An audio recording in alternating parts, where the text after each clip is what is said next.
We've spent the last few weeks tracking the blueprints for the Great War, the Schlieffen Plan, the French counterstrikes, and the Russian steamroller. But those lines only tell you where the armies moved. Peter, you are looking at the ink on the maps. I am looking at the light going out of the world.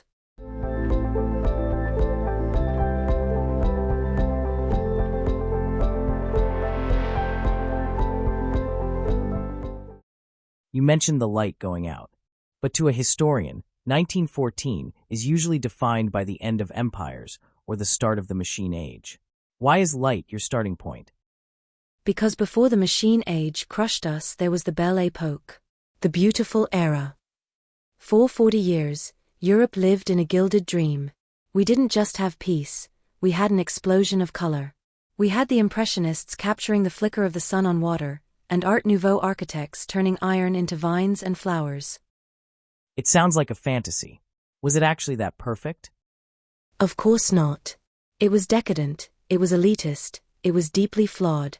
But it was vibrant. The light was the belief that tomorrow would always be more beautiful than today. We thought we were entering a permanent summer. People in 1913 didn't think they were pre-war, they thought they were post-history. And then the Schlieffen Plan happened. The summer ended. Exactly. The Belle Époque wasn't just ended, it was murdered. When those heavy guns began firing, they didn't just hit soldiers. They hit the very idea of beauty. You can see the light die in the brushstrokes. You mean the art actually changed overnight? Look at the difference. We went from painting the sun to painting the mud.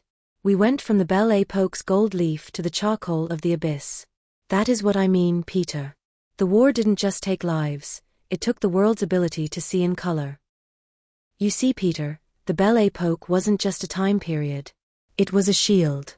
We draped ourselves in silk and gold leaf to ignore the fact that we had built a world of iron and explosives. And in 1914, the shield shattered. It didn't just shatter. It burned. You want to talk about facts? Let's talk about Louvain. Let's talk about what happens when the beautiful era meets the machine age in a library. Smell that, Peter. Go on. It smells like an old fireplace. Just cold ash. No. It's the smell of a second dark age. That is what remains of the Library of Louvain. In August 1914, while your generals were obsessing over their Schlieffen swing, German soldiers set fire to one of the greatest treasures of the medieval world. I know the history. The Rape of Belgium. It was a massive propaganda win for the Allies. It turned the world against the Huns. Propaganda win? Is that all it is to you? Peter, they burned 300,000 books. Incunabula from the 1400s. Manuscripts written by monks who spent their entire lives illuminating a single page. I'm not saying it wasn't a tragedy, Professor. I'm saying history remembers it as a turning point in the war's narrative. It wasn't a turning point, it was a lobotomy. Before Louvain, we thought modern war would be civilized. We thought we were too evolved to burn libraries. When those pages turned to ash, the Belle Époque didn't just end, it was proven to be a lie. You're saying it wasn't just the loss of the books. It was the loss of the trust that we were better than this. Exactly. You can't reread a ghost, Peter. We lost the only copies of stories that belonged to us. We became a species that burns its own memory to clear a path for its cannons. Look at her, Peter. This is what happens when a 700-year-old prayer meets a 10-inch shell. I've seen the name Reims in the military dispatches, but it's just a church, isn't it? I mean, in a war, buildings get hit. The Germans claimed the French were using those towers to spot artillery. If there's a soldier up there with binoculars, the building becomes a target. That's just the logic of the map. The logic of the map. You speak the language of the men who destroyed the sun. This wasn't a target, Peter. This was a decapitation. A decapitation? It's a stone wall, Professor. It is the smiling angel of Reims. She stood at that portal since the 1200s. She was the face of France. When the shells hit, they didn't just damage a wall, they sheared the faces off the saints. They turned a masterpiece into a row of headless ghosts. And then came the lead rain. Lead rain? What are you talking about? The roof was made of lead, Peter. Ton upon ton of it. When the timber frame caught fire, the roof didn't just fall, it liquefied. It poured out of the mouths of the stone gargoyles like boiling molten tears. It ran down the faces of the statues, searing the eyes out of the stone. The townspeople stood in the mud and watched their history melt into the gutters. I never thought about the heat. I just thought about the blast. I didn't realize it was so visceral. Because you see a structure. I see a craft. You'll ask me why we can't just recarve it. Because the man who carved that smile in the 13th century believed he was touching the divine. You can't 3D print a soul, Peter.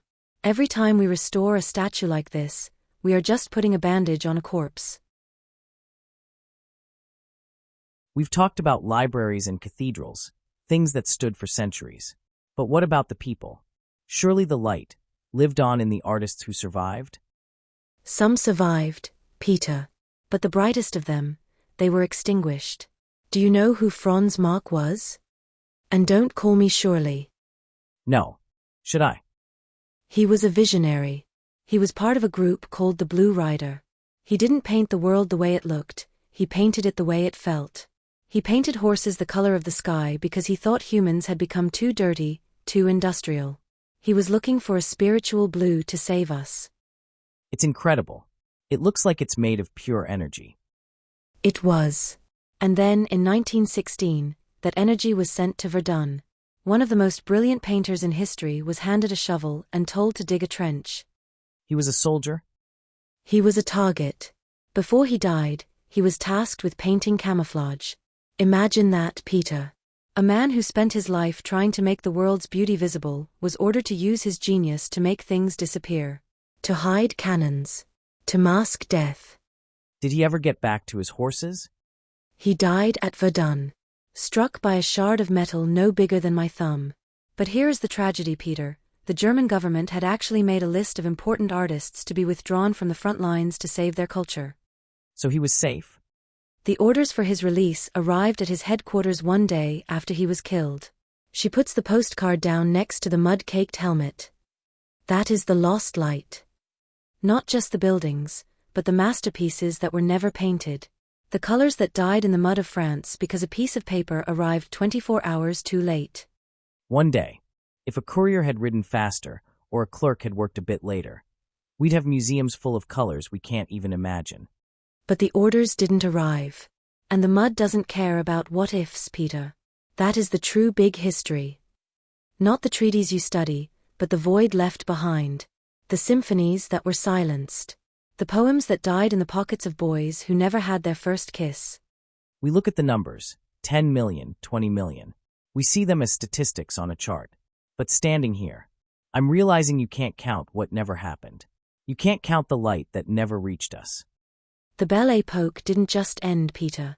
It was proven to be a hallucination. We walked into the trenches believing in progress, and we crawled out realizing that the only thing we had truly perfected was the art of disappearance. The maps were redrawn. The empires are gone. But looking at these empty frames, the world just feels a lot smaller than it used to be. This was the end of the beautiful era. We're going to keep digging into these lost lights, from the trenches to the galleries. If you want to help us make sure these stories aren't buried in the mud again, please consider subscribing to the channel. Every like and comment helps us keep this archive open and ensures that the beautiful era isn't just a footnote in a military manual.